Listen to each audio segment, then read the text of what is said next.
नमस्कार। पॉलिटिकल पंचायत देख रहे हैं आप, आपके साथ मैं हूं हिंगलाज दान।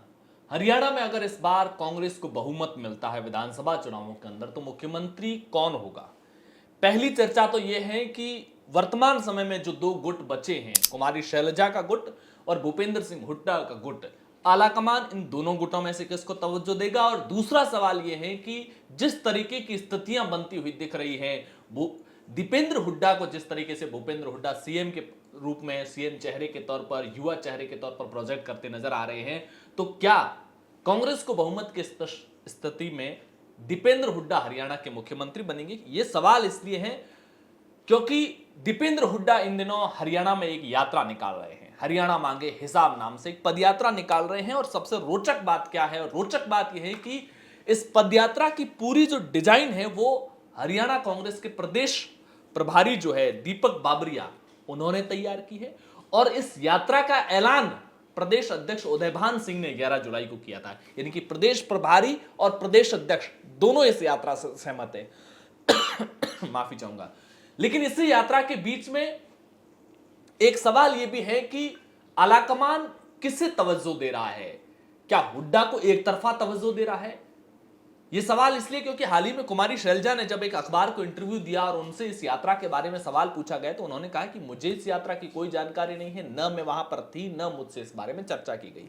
हालांकि कुमारी शैलजा खुद इस महीने के आखिर में हरियाणा के शहरी इलाकों में यात्राएं पहले से प्लान कर चुकी। यहां तक कि दीपेंद्र हुड्डा की जो यात्रा है वो 11 तारीख को उसका अनाउंसमेंट हुआ था, जबकि कुमारी शैलजा ने 7 तारीख को ही शहरी इलाकों में यात्रा निकालने का ऐलान कर दिया था। कुमारी शैलजा अपने आप में हरियाणा में एक बड़ा चेहरा है क्योंकि इनके पिता जो थे दलवीर सिंह, वो सिरसा से बहुत बार वहां से सांसद रहे, केंद्र सरकार में मुख्यमंत्री, केंद्र सरकार में मंत्री रहे, हरियाणा कांग्रेस के प्रदेश अध्यक्ष रहे, सीनियर नेता रहे हैं। दलित वोट बैंक जो कि 11-12% के आसपास में हरियाणा में है, 9 से 10 सीटों में तो सीधे तौर पर इफेक्टिव है, निर्णायक भूमिका में, जीत हारी दलित वोट बैंक तय करता है। लिहाजा कुमारी शैलजा को किनारे करके तो कांग्रेस के लिए हरियाणा में नैया पार करना बहुत चुनौतीपूर्ण काम है। लेकिन अगर हुड्डा को आगे करते हैं तो दीपेंद्र हुड्डा सीएम पद के दावेदार क्यों हो सकते हैं, इसके वजह समझिए। पहला, 5 साल पीछे अगर हम इस पॉलिटिकल पिक्चर को ले जाते हैं तो वहां पर 4-5 चेहरे थे हरियाणा के अंदर जो दीपेंद्र हुड्डा के विरोधी गुट में माने जाते थे। लेकिन समय के साथ कई बड़े नेता, चाहे वो उसमें अशोक तंवर ले लिया जाए, चाहे वो उसमें कुलदीप बिश्नोई ले ले, चाहे वो किरण चौधरी जैसे नेता ले ले, विरोधी गुट के ज्यादातर नेता या तो कांग्रेस पार्टी छोड़ने को मजबूर हो गए और या फिर अभी जैसे कुमारी शैलजा हो या फिर रणदीप सुरजेवाला हो, वो बहुत खुलकर हुड्डा के खिलाफ मोर्चा नहीं खोल रहे। हालांकि दोनों ने दीपेंद्र हुड्डा की जो यात्रा है इससे दूरी बनाकर रखी हुई है, पहली चीज। दूसरी चीज जो मैंने यात्रा का जिक्र किया कि यात्रा पूरी वो निकाल रहे हैं, संगठन, आप अगर हरियाणा कांग्रेस के जो प्रदेश का जो ऑफिशियल पेज, चाहे वो फेसबुक पेज हो, चाहे वो ट्विटर अकाउंट हो, उस पर कुमारी शैलजा को कवरेज न के बराबर है।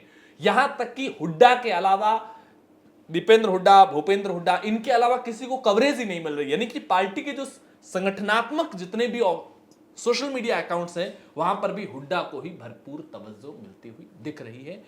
इस यात्रा की, जैसा कि मैंने कहा कि डिजाइन दीपक बावरिया के नेतृत्व में तैयार की गई है। इस यात्रा का ऐलान कांग्रेस के प्रदेश अध्यक्ष उदयभान सिंह ने किया है। लिहाजा ये यात्रा माइलेज ज्यादा ले रही है। लेकिन यहां एक सवाल यह भी है कि इस महीने के आखिर में जब कुमारी शैलजा अपनी यात्रा करने वाली है तो क्या कांग्रेस आलाकमान इस बात के इंतजार में है कि दोनों की यात्राओं से जो पब्लिक सपोर्ट मिलता है, पब्लिक रेस्पॉन्स जो मिलता है, उसको ऑब्जर्व किया जाए, उससे मिलने वाले परिणामों का इंतजार किया जाए, उसके बाद ये तय किया जाए कि पूरी तरह से हुड्डा के हाथों में कमान देनी है या चुनावों से पहले किसी को चेहरा नहीं बनाना है, कांग्रेस के सिंबल को ही चेहरा बना करके चुनाव में जाया जाए। और कुमारी शैलजा और हुड्डा दोनों को कुछ टिकट वितरण में भूमिका देते हुए, एक हिस्सा देते हुए उनको यह कहा जाए कि जो ज्यादा सीटें जिता करके लाएगा उनकी दावेदारी मजबूत होगी, ताकि उनको स्पष्ट तौर पर वो अपनी सीटें जिताने में पूरी ताकत लगा ले। इसके अलावा उम्र का जो फैक्टर है वो भी काफी अहम है क्योंकि जो भूपेंद्र हुड्डा के हाथ में अगर कमान रहती है तो उनकी उम्र अब 76 साल के हो चुके हैं। उनके मुकाबले में जो बीजेपी के वर्तमान में मुख्यमंत्री है नायब सिंह सैनी, वो 54 साल के, काफी युवा है। लेकिन नायब सिंह सैनी की तुलना में दीपेंद्र हुड्डा 46 साल के हैं, वो उनसे भी युवा है।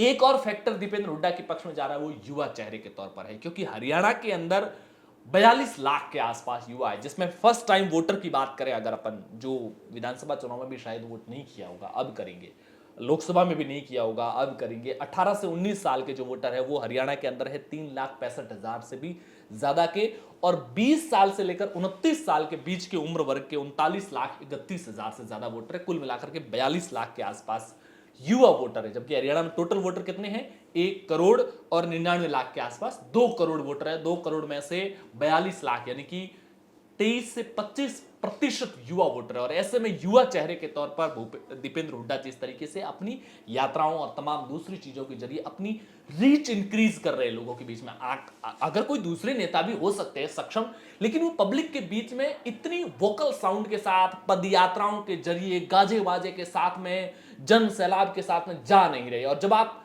मार्केट में दिखते नहीं है तो फिर आप लोगों के जहन में छपते नहीं है। ये एक बड़ा चैलेंज होता है। हरियाणा के अंदर अगर अपन जाट वोट बैंक की बात करते हैं तो हरियाणा के अंदर करीब करीब 32 ऐसी सीटें हैं विधानसभा की, टोटल 90 सीटें, जिसमें से 32 ऐसी सीटें हैं जहां पर जाट वोटर इफेक्टिव है, और 17 तो ऐसी सीटें हैं जहां बिल्कुल हार जीत जाट ही तय करता है, जाट वोटर ही।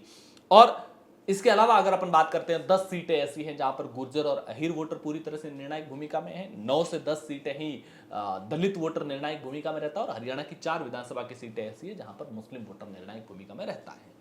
हरियाणा कांग्रेस की पॉलिटिक्स, उनके मुख्यमंत्री के चेहरे के दावेदार के तौर पर कौन ज्यादा इफेक्टिव है, आपकी क्या कुछ राय है, कमेंट बॉक्स में जरूर बताइए। पॉलिटिकल पंचायत पर पहली बार आए हैं तो चैनल को सब्सक्राइब कीजिएगा, वीडियो को लाइक और शेयर जरूर कीजिएगा। शुक्रिया।